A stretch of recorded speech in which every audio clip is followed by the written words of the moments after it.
Wisconsin Republicans just killed marijuana legalization as well as everything else that the Democratic governor wants to do, Tony Evers.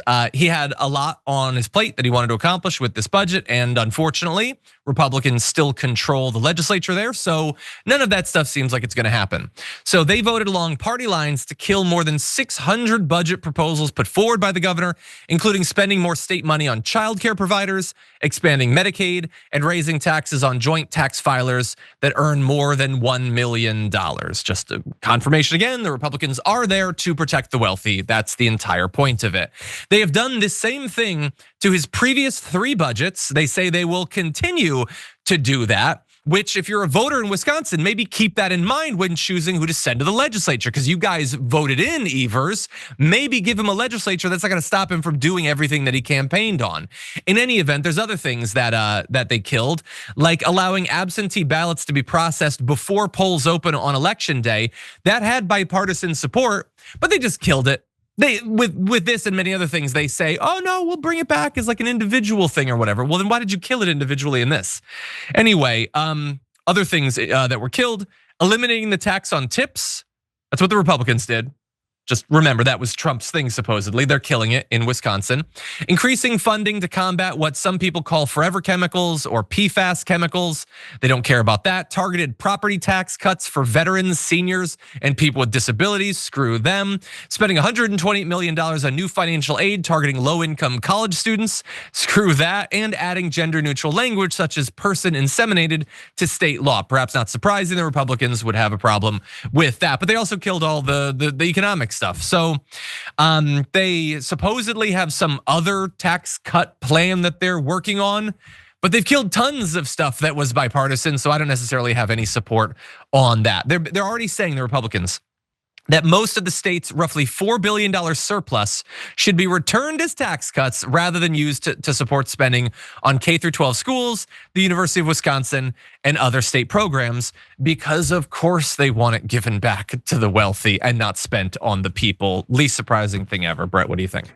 I don't respect anyone who opposes putting the words person inseminated in their legislature. That is hilarious. That's an amazing turn of phrase. And it's less esoteric than our founding documents sound when you read those aloud. When in the course of human events, you're just like, oh, all right, buddy. All right, I understand. There's nothing weird about that. They don't actually do the thing. This is what Americans are upset about, is this, when everybody runs with one thing in mind, or they've acted a certain bipartisan way before, meaning that these are things that no one, like not enough people disagree with. People on both sides are like, yeah, it seems like we should have this rule that's nonpartisan, that allows people to do things in a generally intuitive way. And then the legislature just comes up and is like, no, don't want that. Don't want to do that thing that expedites the counting of votes so that we have the answers, because they want not to have the answers so that they can make up a fake story about how everything's corrupt and they can have Donald Trump's 5th term. Yeah. No, it's a great point. I mean, probably in the next presidential election, if it's close, we'll have them complaining about it. Why isn't it done already? And we won't even remember this story at that point. But God, I hope that some voters are paying attention to all of this. The Wisconsin that they could have had if they didn't have Republicans just serving as a roadblock to anything happening. And as it was pointed out by producer Mike, and it's true, Wisconsin is one of the most gerrymandered places. I mean, we've talked about that, about how the Republicans have wildly more representation in the legislature than they do actual vote share. Hopefully something will be done about that in terms of the state Supreme Court. But for now, sorry, Brett, you were gonna say something. But what I would say is look at the eliminating tax on tips and then the returning the tax money to the people who paid it. Think about that. They don't want the money to stay in the hands of people who need it to survive, like servers. Servers work on tips, right? They want to cut of that from those wildly rich waiters. Yep. But no, we want to give, instead of taking them that in source of income away from something different from, California has giant budget surpluses and deficits because it depends on how well the wealthy did, because California taxes the wealthy the way we should, right? Wisconsin's just got a normal tax code from what I know.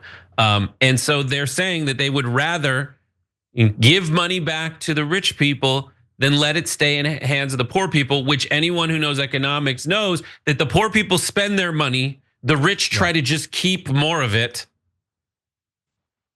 What's more effective, injecting money into the economy so it can be involved in transactions, or giving it to people who will do everything possible to be rich while spending the least amount of cash?